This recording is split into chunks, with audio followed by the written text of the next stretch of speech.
bad news. Maybe he's got water in the works, and you could just see there his hand coming off the steering wheel as if to say, what's going on here? And I wonder if he's just picked up a little bit of a problem, or perhaps he was just having a look down at the instrument display to see what's happening with the car. Christian Fittipaldi, though, has fought his way up remarkably well from that qualifying position of 18th. Now, on one of the other drivers that's unfortunately gone out of this race already is Parker Johnston. Let's hear from him. See, you're okay. You're another one of the non-survivors in today's wet race. What happened? Well, Marty, we had problems on Friday to begin with, but I'm real proud of this team, Cole Crean. They got the car working real well yesterday morning. We couldn't improve our qualifying because of the rain yesterday afternoon. We struggled a little bit in the beginning of the race, but as the track dried out, our car just got better and better. As we went down into turn number 5, everybody got log jammed on the inside. Jimmy made his one move, as we talked about in the drivers' meeting yesterday, to the middle, past Ray Hall. I went by Junior and Ray Hall and was on the outside of Jimmy, and as we got down into the corner, he moved to the far outside. I was looking at concrete or grass or the back of his car and decided to keep it off the wall, and unfortunately bent the front of the car. Real disappointment for our team, but we're looking forward to Vancouver in 2 weeks. All right, we'll see you there. So Parker Johnston, not a good weekend for him once again, as Mark Blundell continues to pull away up front. Well, does he pull away? Not really, because Zanardi has closed that gap in a little bit. This time around it was 1.1 seconds, and as they cross the line this time it's just 0.6 seconds. So Zanardi really has closed up the gap, and Mark Blundell can feel the pressure from the Italian, just as he did in Toronto some weeks back. On that occasion, Mark Blundell drove an absolutely superb race, controlled it from the front, and kept Zanardi behind him throughout the course of the race distance. But Zanardi here is looking very, very keen. And well, we've seen just how he's been able to get past some of the drivers like Maurizio Gugelmin, and Mark Blundell may have to defend a little bit more vigorously as the next few laps develop. Blundell leads. We've completed 30 laps. Zanardi second. Gugelmin is in third. De Ferran fourth. Fittipaldi is fifth. Scott Pruitt in sixth. Bobby Rahal running consistently in seventh place. Greg Moore is in eighth position. Ninth place for Al Unser Jr. up there in the points. Brian Herter in a good 10th place. And remember, Brian Herter's going well on fuel because he came in for an extra splash of fuel earlier on. Richie Hearn is up in the points. He's doing a fine job in 11th place. And Adrian Fernandez is the last in a points scoring place at the moment. He's in 12th position. Behind him is Fangio, Vassar, Jourdain, Walter Salles and PJ Jones. But those last three are quite a long way back now.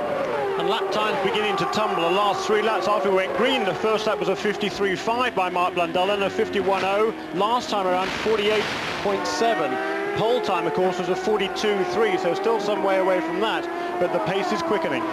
News that Michel Jourdain has pulled off the track, so I just mentioned him down there on the list in 15th, but he's not going to be there for very much longer because he's now pulled off to the side of the track. Up comes Mark Blundell, this steep climb to cross the line once more, and still it's the Pac West Reynard Mercedes with Firestone tyres that leads from another Reynard, this one with Honda power, and the same Firestone tyres being driven by Italian Alex Zanardi, the points leader and the man who most people now expect to take the championship in the remaining races. Just another 3 races to go after this one, so Zanardi in absolutely great shape here as he hounds Mark Blundell.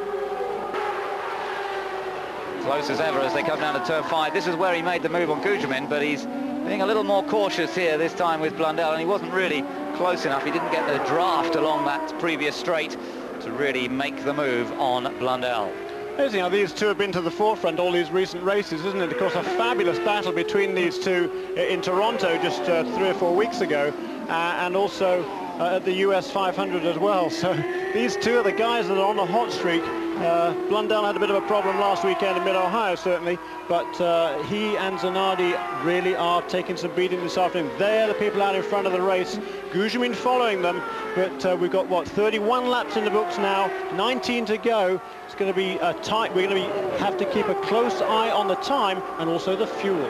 Got to be careful here. They had to get on the wet bit to get past Charlie Neerberg. Tyres get a bit damp, but there's time for them to dry off again as they come down into Canada corner, and no great problems for either Blundell or Zanardi. And Zanardi maintains the chase of the Englishman, who is doing such a great job in only his 2nd season of this championship. Came in with Pac West last year after an up and down time in Formula 1, never really getting into the right car at the right time.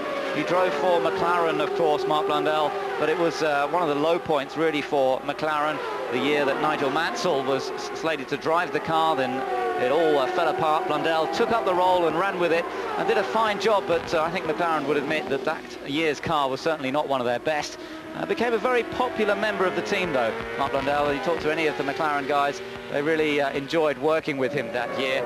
And since he's come over to America, a quieter year last year, and of course a very dramatic year after that horrible accident in Rio, he's come back so well this season, and the Pac West team have done such a fine job. And here he is leading again after winning 2 races so far this year.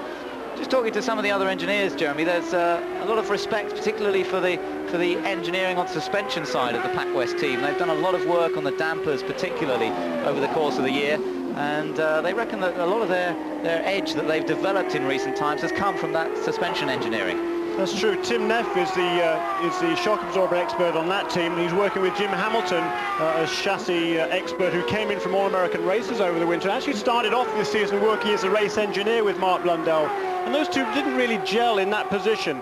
But since Mark has moved across with Alan McDonald, who's ex of TWR Arrows Formula 1, taking over the position as race engineer for Mark Blundell, it's turned him around. And the whole team is really meshed well together. Everybody is in the right positions and just shuffling people around until they get them in the positions to which they are best able to use their own particular skills. And the whole package has really come together this year. The Mercedes-Benz engine is absolutely superb. They've had a lot of wins already this year, and the drivability of the engine an important factor. I know, Jeremy, when you were watching on part of the circuit earlier on over the weekend, you had a fairly graphic experience of that, with the way that Zanardi was having to make up for the lack of drivability from the Honda. Yeah, pretty interesting. Down at the carousel there, very, very fast corner. They're going through that corner in 5th gear at well over 135, 140 miles an hour. And what was interesting to me, that most drivers were short shifting going into that corner, short shifting into 5th gear, not using the full revs in 4th. But Zanardi was going about, well, I'd say 25%, 20% into that corner and shifting under full throttle halfway around the corner. It's not something the textbooks would teach you to do, but it certainly worked for Alex Zanardi. Yes, but as you say, maybe part of the reason he has to do that is because the Honda engine not putting quite so well from lower down in the rev range. And that, I think, really is part of the advantage that we've seen from Mercedes this year, as well as their remarkable fuel economy. And there, Greg Moore is a man who's enjoyed some of the fuel economy that the Mercedes engine has been giving this year, because certainly one of his wins, the Milwaukee win, came very much down to an efficient engine. And at this point, Greg Moore running in 8th place. Alonso Jr. is running in 9th, just behind him. Brian Herter in 10th place. Having said that, there's still very little to choose between the different power units used here. You talk about Herter there in 10th place. He was closing on Alonso Jr. The last couple of laps. He's actually had more of a trouble keeping Richie Hearn behind him. He's actually fallen back a little bit from Alonso Jr. There is Bobby Rahal under pressure from Greg Moore. Yeah, Greg Moore's really looking at the inside this time in the Canada corner and down on the slippery bit. Oh, he can't hold it. It was so dangerous to go on the wet bit down there on the inside. Oh, Greg, another championship contender, throws away his chances here as Alex Zanardi runs in 2nd place. Greg Moore, who was running in the championship in 4th position, who finished in 2nd place last time out in mid-Ohio, he went for the move on the inside. It was too slippery to make the move last, and Greg Moore has thrown away his chances of scoring well here today. Meanwhile, Alonso Jr. comes into the pits. Let's take another look at that. It was always going to be a risky manoeuvre. You can see how much wetter it was on the inside. Bobby Rahal was able to just say, right, thank you very much, drive past him, and Greg threw it away. He did, didn't he? Uncharacteristic mistake, I think you'd have to say, for the young Canadian driver. He's not made too many mistakes this year, but that was certainly one, and boy, is that a costly error by Greg Moore. It is. It really only takes Gilles de Ferran now to make a mistake, and Alex Zanardi will have seen all of his major rivals get something wrong here today. There it was. You could see very clearly how much wetter the line on the inside was from that overhead shot, and there just wasn't the grip there to be able to go down on the inside, and Greg Moore soon found that out, didn't he? There he is. They've gone full course yellow to get that car out of the way, so Mark Blundell leads them round, but it's under full course yellow now, and everybody will close up together again. Yeah, they'll be coming around quickly now. They won't want to lose any time under yellow. Certainly a couple of people at the tail end of the lap were able to come into the pits and make their pit stops. There goes the Gale Crane to get Greg Moore's car out of the way. These guys are at full speed. They're coming around to, well, we'll see whether they have to make pit stops or not. They've had quite a few full course cautions recently, and it's going to be interesting to see whether they come into the pits or not. Yeah, I think they are, Jeremy. I think they're going to come in on, this should be their final stop. So they should be able to make it all the way through the rest of the race. Now you see how fast they come up that pit lane entry.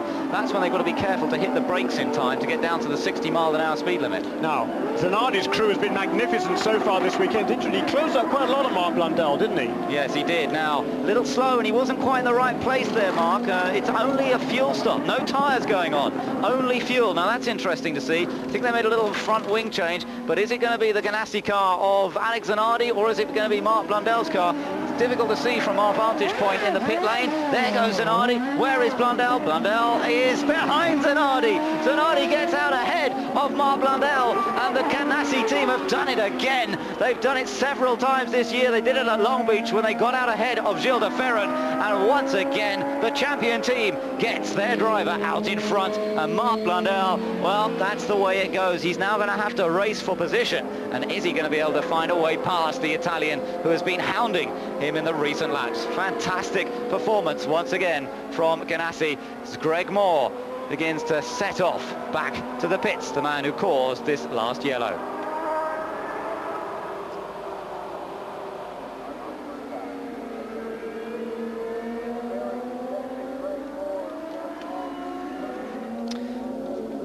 So the situation in the pits, Jimmy Vasser into the pit lane now as well, and he's getting his fuel, etc., as he comes back out onto the circuit. And Jeremy, we've had quite a few yellow flag periods. Can we see how many it is? 6, I think. It's 6. Way too many, that's for sure. Yes, that's right. Seems to be in yellow flag after yellow flag in this race. I suppose considering the conditions, not a great surprise. Difficult circuit. We always knew if it was going to be we were going to get a lot of problems. Yeah, I think a couple of them are perhaps a little bit trigger happy as well with calling the cautions, but certainly 6 cautions, that's rather too many for this sort of race.